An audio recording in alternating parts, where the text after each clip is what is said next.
বাঙালির পাকশালায় আপনাদের জানাই স্বাগত।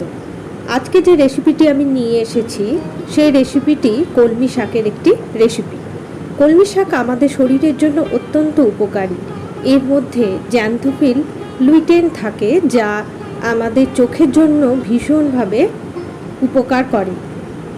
এর বাইরেও এর যা যা উপকার রয়েছে আমাদের স্বাস্থ্যের জন্য, তা হলো এটা কোলেস্টেরল কমায় যেমন, তেমন আবার লিভারকে সুস্থ রাখতে সাহায্য করে। কনস্টিপেশনের সমস্যা যাদের আছে তারা কিন্তু এটি নিয়মিত খেলে সেই সমস্যা থেকে মুক্তি পাবেন। সুগারের রোগী যারা, তারাও নির্ভয়ে কিন্তু কলমি শাকের যে কোনো রেসিপি খেতে পারবেন। কাজেই আজকের রেসিপিটি অত্যন্ত স্বাস্থ্যকর একটি রেসিপি, এবং এটা দিয়ে আমি কি বানাতে চলেছি তা আমি আপনাদের দেখাচ্ছি। আমি কলমি শাকের ডগাগুলোর থেকে নরম অংশ, ডাঁটিগুলো বাদ দিয়ে শাকের অংশ কেটে নিয়ে এবারে কাঁচি দিয়ে এইভাবে ছোট ছোট করে নিচ্ছি। আচ্ছা, আপনারা কে কে শাক কাটার জন্য কাঁচি ব্যবহার করেন কমেন্টে অবশ্যই কিন্তু লিখে জানাবেন। এবারে একটা জালি পাত্র নিয়ে এর মধ্যে আমি ওই কাটা শাকগুলো দিয়ে দিলাম, আর দেব বেশ কয়েকটা রসুনের দানা। একটা পাত্রে জল ফুটিয়ে রেখেছিলাম, তার উপরে ওই জালি পাত্র এবং শাক দিয়ে আমি ঢাকা দিয়ে দেব শাকটা ভাপানোর জন্য। একটা কথা মনে রাখবেন, শাক কিন্তু সিদ্ধ করলে হবে না, জলে দিয়ে সিদ্ধ করলে এর গুণাগুণ নষ্ট হয়ে যাবে, তাই আমি ভাপিয়ে নিয়েছি। 1 টেবিল চামচ তিল নিয়ে নিলাম। তিল কিন্তু কাঁচা ব্যবহার করলে একটা গন্ধ হয়, তাই আমি কি করছি দেখে নিন। একটু সর্ষের তেল নিয়ে ওর মধ্যে গোটা 4-5 শুকনো লঙ্কা দিয়ে আমি তিলটা দিয়ে নাড়াচাড়া করব। শুকনো লঙ্কা স্বাস্থ্যের ক্ষেত্রে অনেক অংশে হানিকারক, তাই আপনারা যদি মনে করেন শুকনো লঙ্কার খাবেন না, তাহলে সেক্ষেত্রে কাঁচা লঙ্কা ব্যবহার করতে পারেন। এটা হলো কচি নারকেল বা ডাবের শাঁস হলে খুব ভালো হয়, না পেলে নারকেল দিয়েও করতে পারেন।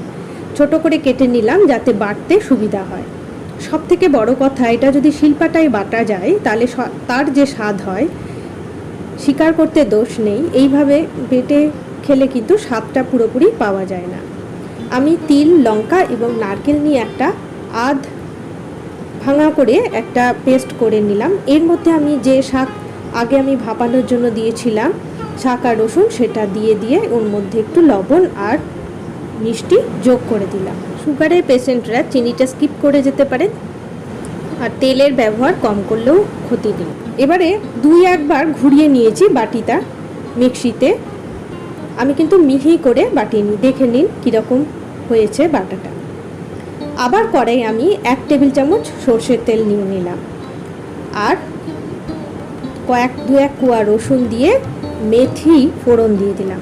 মেথি ফোড়নটা আমি কেন ব্যবহার করলাম, কলমি শাকে একটা বুনো গন্ধ থাকে, যেটার জন্য অনেকে পছন্দ করেন না। মেথি এবং রসুনের গন্ধ এই বুনো গন্ধটাকে সরিয়ে দিতে অনেকাংশে সাহায্য করে। এইবার এটাকে আমি খুব ভালো করে নাড়াচাড়া করে নেব। কি বানালাম জানেন? কলমি শাকের ভর্তা।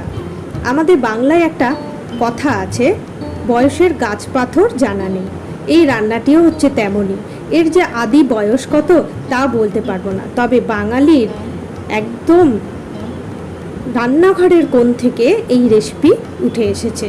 কেমন লাগলো আজকের রান্না লিখে জানাতে ভুলবেন না, অবশ্যই জানাবেন। আপনাদের কমেন্টের আশায় আমি অপেক্ষা করে থাকি। আর সবাই স্বাস্থ্য সচেতন হন, স্বাস্থ্যই সম্পদ। ভালো থাকবেন সকলে। আজ তবে আসি।